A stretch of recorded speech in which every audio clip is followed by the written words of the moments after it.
I was hypnotized for 30 days in a row. Why on earth would I do this? And should you start getting hypnotized? Let me bring you along for the journey of this month-long challenge to answer these questions and share with you what I learned about hypnotization and myself in the process. I was listening to a podcast by the famous neuroscientist Andrew Huberman, and I was shocked when he started vouching for hypnotization of all things. Andrew's comments were specifically about smoking cessation, but once I started to look into it, I noticed claims talking about relieving stress to increasing focus to even improving your sleep. I even saw specific claims about enhancing your golf game, if you're into that. The specific mode of hypnotization that Huberman was vouching for was an app called Reveri, which was designed by psychiatrist Dr. David Spiegel. On Reveri's website, they claim that 94% of those hypnotized felt immediate reduction in stress and anxiety, and 88% felt increased control over their unwanted habits through their paid hypnotization service. They also state that these incredible results are rooted in over 45 years of clinical research with over 400 clinical research papers. Since I was too curious to not give it a try, I decided to see what all the fuss was about. Everything that I saw online mentioned being hypnotized for just a few sessions, but knowing me and how I value consistency,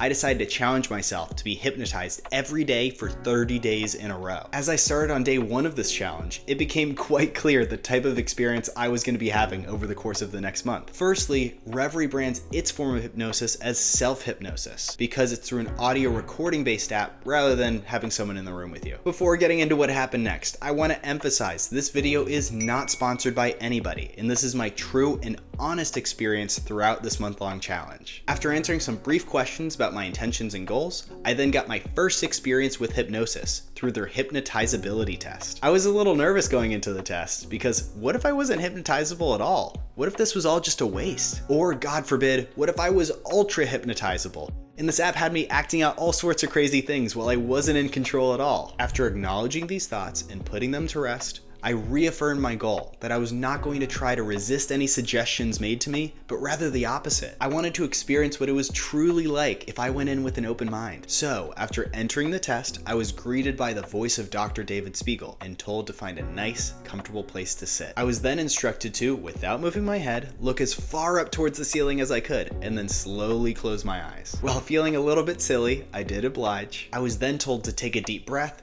and on the exhale to allow my eyes to relax and imagine as if my whole body had started to float. On these instructions, I did start to feel quite light, but nothing too crazy. Was I already starting to be hypnotized? I was then told that my left hand would start moving around a bit and become restless. After it was moving, Dr. Spiegel said that it would develop weightlessness as it floated up towards the ceiling until my forearm was vertical and my elbow was just resting gently on the arm of my chair. He reiterated that this was an exercise in my imagination, which helped me feel a little bit more at ease with this strange exercise. My left hand had moved a little bit, but wasn't exactly floating, so Dr. Spiegel told me to lift it up with my right hand. Once my hand was up, he told me what would happen next. He told me that when he instructs me to open my eyes, my left hand would stay floating even if I tried to push it down. He said that this would stay the case until I touched my elbow and gravity would return. He then counted backwards from 3, had me roll up my eyes and open them. With my eyes now open, he asked me if my left hand felt any different than my right. Discovering that the app had a voice response feature, I did answer honestly that yeah, my left hand did feel a little lighter than my right one. Was this it? Was I being hypnotized? Dr. Spiegel then told me to push my left hand back down and that it would pop right back up like a balloon. I did as he instructed and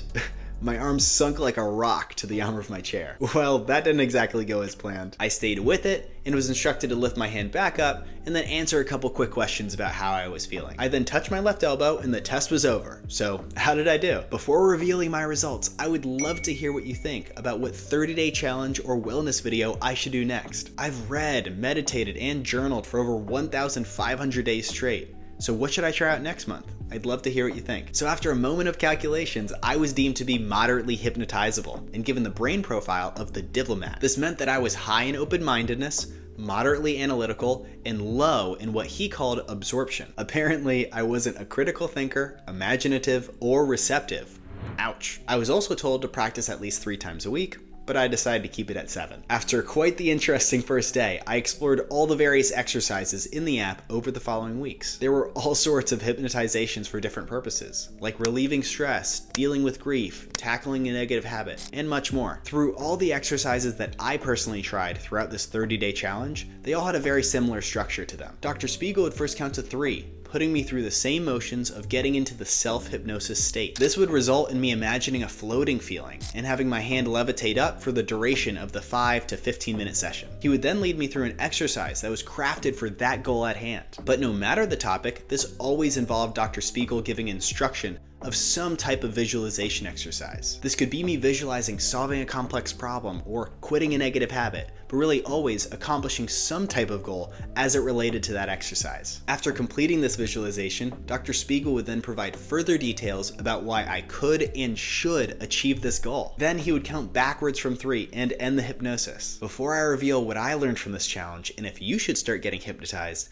I kindly ask that if you've gained any value from this video that you please do subscribe. This is a tiny channel, and it would truly mean the world if I've earned the few moments it takes for you to subscribe. So after being hypnotized for 30 days in a row, what do I think? Overall, while I don't think this is a tool that can work for everybody, I was pleasantly surprised with the practice overall. To explain, let's assume that the state of hypnosis does not actually exist, and there's nothing really special going on there. Don't you think that sitting down each and every day to get a sense of calm, visualize your future successes, and reaffirm your motives might still be pretty useful? I definitely saw significant results in removing negative habits that I wanted out of my life through this challenge. Whether or not I buy into hypnosis itself being the cure-all, I do believe that the exercises woven into this practice were truly beneficial. So, should you start getting hypnotized? From my perspective, depending on your goals, it might be worth a try. There are countless free hypnosis videos on YouTube right now if you just want to check it out. However, if your goal is specifically to quit smoking,